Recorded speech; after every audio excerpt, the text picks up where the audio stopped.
The topic for today is surveillance, IP surveillance growth, and how do we define it?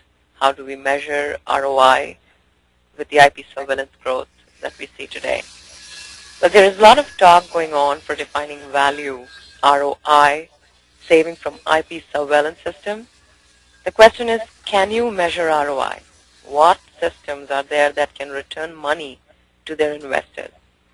Are there really any such systems out there? Now, what one means here is getting value in terms of savings, which is associated with these systems. The matrix of the system, the ROI, would depend, I think, on product, application, and project specifically, on who will be using the system and what will the system actually accomplish. So the question pops up again.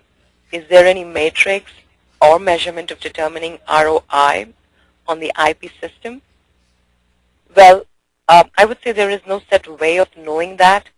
However, depending on your project, the questions that will lead you to saving money with IP surveillance system are to know if the product fits the application, if the product is compatible with the rest of the equipment, and if the product is simple to install, program, and use. What type of warranty and support does it come with? If it's like a 9-to-5 on-site support, or if it's a 24/7 support, if it's a robust system that will last for years. One of the key approaches that helps is to categorize requirement into a chart of must-have and like-to-have features that we will discuss later in this presentation. This chart here looks different for each product, benefit categories. Its purpose is to match benefits and requirements to cost. Benefit categories like a safety cost reduction, business cost reduction, security cost reduction. These are the savings which are associated with benefits derived. When you are talking benefits, for example, in terms of camera, its features embedded in the IP camera processor like motion detection, region of interest, cropping and masking, network auto discovery, analytics. These are all examples of such benefiting features.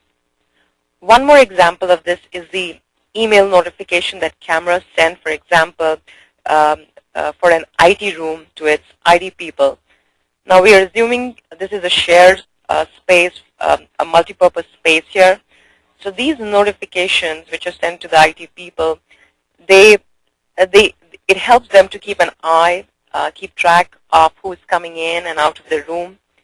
In many such projects, there is no need to record videos. The cameras are just made to take snapshot email and send to the selected IT people.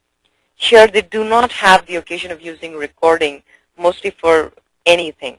Now, I would say that this is high ROI. This is where you get saving. Having reliable analytic motion detection. So events like opening the door, turning lights on, detects the motion and takes a snapshot. So when camera saves time for safety investigations, that will be safety cost reduction, I would say. The other good example to cite will be IP storage. The traditional DVRs that are pre-built and tested right out of the box units, they function with very little interaction from the users. However, there are also potential drawbacks to be considered with a standalone DVR model, such as expandability or upgrade. Now, if there is a need to expand the surveillance system to accommodate, for example, additional camera beyond what it can currently handle, most likely a new unit needs to be purchased in such situation. Some hybrid DVRs, though it can handle IP cameras, yet they have limitation of scalability. NVRs are scalable and they can give optimal performance too.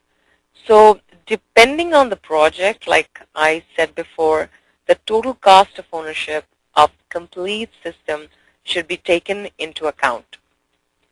Here we can also compare the cabling of IP system as against the analog system.